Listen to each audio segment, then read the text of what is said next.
Then morning came, and many a warrior gathered, as I've heard, around the gift hall. Clan chiefs flocking from far and near, down wide-ranging roads, wondering greatly at the monster's footprints. His fatal departure was regretted by no one who witnessed his trail, the ignominious markings of his flight, where he'd skulked away, exhausted in spirit and beaten in battle, bloodying the path, calling his doom to the demon's mere. The bloodshot water wallowed and surged. There were loathsome upthrows and overturnings of waves and gore and wound slurry. With his death upon him, he had dived deep into his marsh den, drowned out his life and his heathen soul. Hell claimed him there. Then they rode, the old retainers, with many a young man following after, a troop of horseback, in high spirits on their bay steeds. Beowulf's doings were praised over and over again. Nowhere, they said, north or south, between the two seas or under the tall sky, on the broad earth, was there anyone better to raise a shield or to rule a kingdom. Yet there was no laying of blame on their lord, the noble Hrothgar. He was a good king. At times the war band broke into a gallop, letting their chestnut horses race, wherever they found the going good, on those well-known tracks. Meanwhile, a thane of the king's household, a carrier of tales, a traditional singer deeply schooled in the lore of the past, linked a new theme to a strict meter. The man started to recite with skill, rehearsing Beowulf's triumphs and feats in well-fashioned lines, entwining his words. He told what he'd heard repeated in songs about Siegmund's exploits, all of those many feats and marvels, the struggles and wanderings of Wael's son, things unknown to anyone except in Fetela, feuds and foul doings confided by uncle to nephew when he felt the urge to speak of them. Always they had been partners in the fight, friends in need. They killed giants. Their conquering swords had brought them down.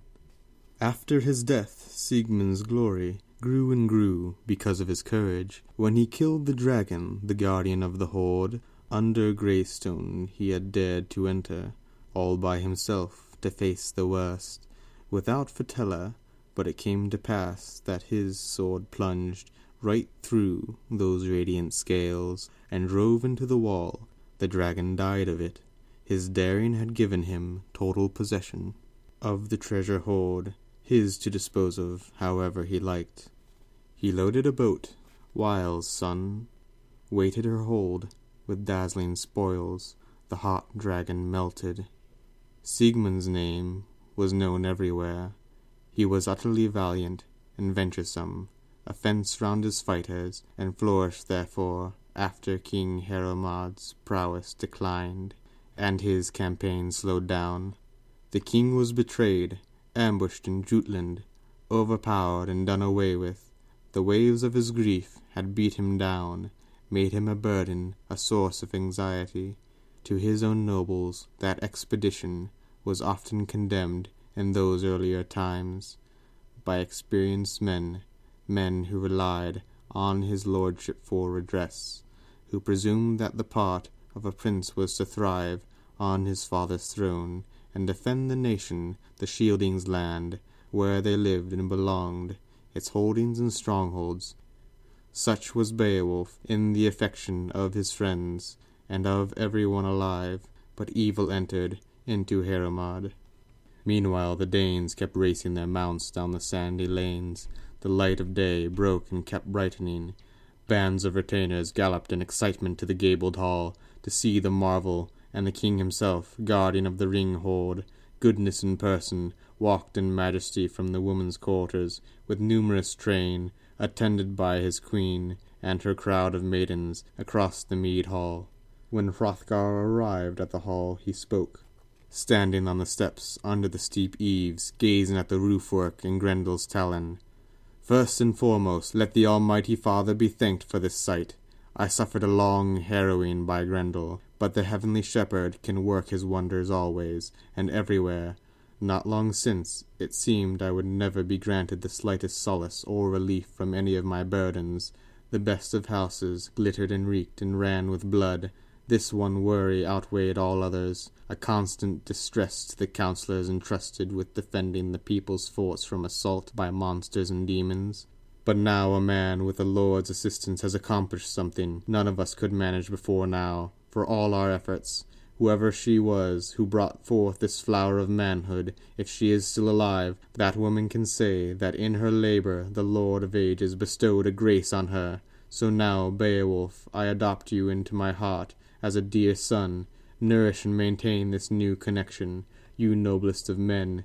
There'll be nothing you'll want for, no worldly goods that won't be yours.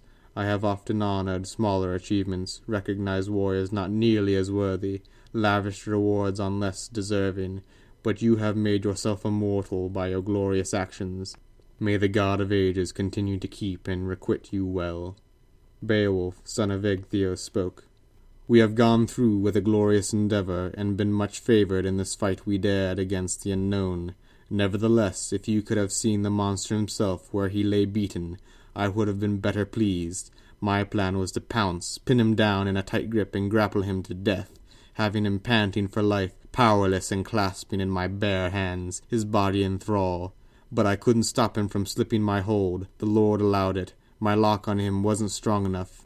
He struggled ferociously and broke and ran, yet he bought his freedom at a high price, for he left his hand and arm and shoulder to show he had been here, a cold comfort for having come among us. And now he won't be long for this world. He has done his worst, but his wound will end him. He is hast and hooped and hurpling with pain, limping and looped in it, like a man outlawed for wickedness. He must await the mighty judgment of God and majesty. There was less tampering and big talk then from Unferth the boaster, less of his blather as the hall thanes eyed the awful proof of the hero's prowess, the splayed hand up under the eaves, every nail, claw, scale, and spur, every spike and welt on the hand of that heathen brute was like barbed steel. Everybody said there was no honed iron hard enough to pierce him through, no time-proof blade that could cut this brutal blood-caked claw.